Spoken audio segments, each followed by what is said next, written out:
अंडा वेज है या नॉन वेज है। बहुत सारे लोगों का यह मानना है कि अंडा वेज है और बहुत सारे लोगों का यह भी मानना है कि अंडा नॉन वेज है। मगर आखिर अंडा है क्या? तो आइए आज के इस वीडियो में हम बहुत ही अच्छे से समझेंगे कि आखिर अंडा है क्या, वेज है या नॉन वेज है। इसे समझने से पहले हम यह समझेंगे कि वेज और नॉन वेज क्या होता है। वेज यानी वेजिटेरियन, जिसे हिंदी में शाकाहारी कहते हैं। यह वेजिटेरियन भी कई तरह के होते हैं। अब आइए इन वेजिटेरियन के विभिन्न प्रकारों को समझते हैं। पहला है ओवो वेजिटेरियन। यह ऐसे वेजिटेरियन होते हैं जो किसी भी तरीके के मांस, मछली या डेयरी प्रोडक्ट नहीं लेते हैं, मगर अंडा को वेज समझकर लेते हैं।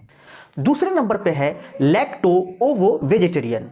यह ऐसे वेजिटेरियन होते हैं जो मांस, मछली को तो नहीं लेते हैं, मगर डेयरी प्रोडक्ट और अंडे को ज़रूर लेते हैं। तीसरा है लैक्टो वेजिटेरियन।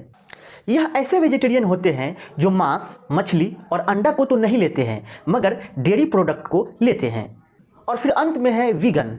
यह ऐसे वेजिटेरियन होते हैं जो एनिमल से जुड़ी हुई किसी भी प्रोडक्ट्स को नहीं लेते हैं, जैसे मांस, मछली, अंडा या किसी भी तरीके का डेयरी प्रोडक्ट, यहाँ तक कि यह शहद को भी नहीं लेते हैं। यह चार वेजिटेरियन बेसिकली ज़्यादा पाए जाते हैं और इनमें से कुछ और वेजिटेरियन हैं जो बहुत कम संख्या में मौजूद है, जैसे रॉ वेजिटेरियन। यह रॉ वेजिटेरियन वैसे वेजिटेरियन होते हैं जो फ्रेश और अनकुक्ड फ्रूट्स, नट्स, सब्जियां को लेते हैं। और तो और raw vegetarian 48 degree Celsius temperature से ज़्यादा पर बने हुए खानों को नहीं खाते हैं। ये था वेजिटेरियन यानी वेज, शाकाहारी। अब आते हैं हम नॉन वेज। वैसे प्रजाति को कहा जाता है जो मांस, मछली, अंडा यानी सभी चीज़ों को वह कंज्यूम करता हो। अब फिर हम अपने टॉपिक पे वापस चलते हैं कि आखिर अंडा वेज है या नॉन वेज है।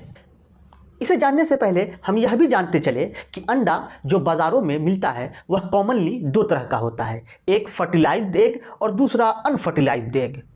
अब हम फर्टिलाइज्ड एग किसको कहते हैं और अनफर्टिलाइज्ड एग किसको कहते हैं, अब इसको समझते हैं।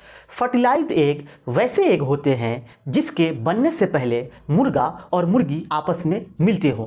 इनके मिलन के बाद जो अंडा बनता है वह फर्टिलाइज्ड एग कहलाता है। अब हम आते हैं अनफर्टिलाइज्ड एग। तो अनफर्टिलाइज्ड एग वैसे एग को कहते हैं जहाँ पे मुर्गा और मुर्गी का मिलन न होता हो, यानी बगैर मुर्गे के मिले हुए मुर्गी अंडा देती हो, तो इसे हम अनफर्टिलाइज्ड कहते हैं। अब हम इन दोनों के बीच के अंतर को समझेंगे। तो जो फर्टिलाइज्ड एग होते हैं उनसे चूजे तैयार किए जाते हैं, जबकि जो अनफर्टिलाइज्ड एग होते हैं उनसे किसी भी तरीके के चूजे तैयार नहीं किए जा सकते हैं।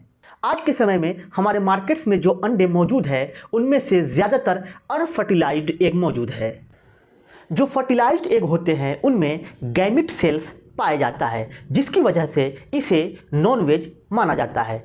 वहीं दूसरी तरफ जो अनफर्टिलाइज्ड एग होते हैं उनमें यह गैमिट सेल्स नहीं पाया जाता है, जिसकी वजह से इसे वेज कंसीडर किया जाता है। अब हम अंत में अपने कंक्लूजन पे पहुंचते हैं कि आखिर एग वेज है या नॉन वेज है।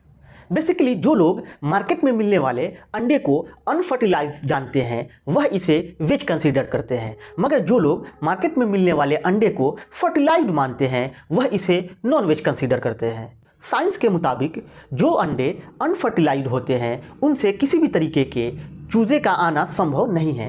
इसी चीज़ को बहुत सारे वेजिटेरियन मानकर और इसे कंज्यूम करते हैं, क्योंकि इससे किसी भी तरीके के जीवों की हत्या नहीं हो रही है। वहीं दूसरी तरफ बहुत सारे लोग इसे फर्टिलाइज्ड एग भी मानते हैं और इसकी वजह से इसे कंज्यूम नहीं करते हैं।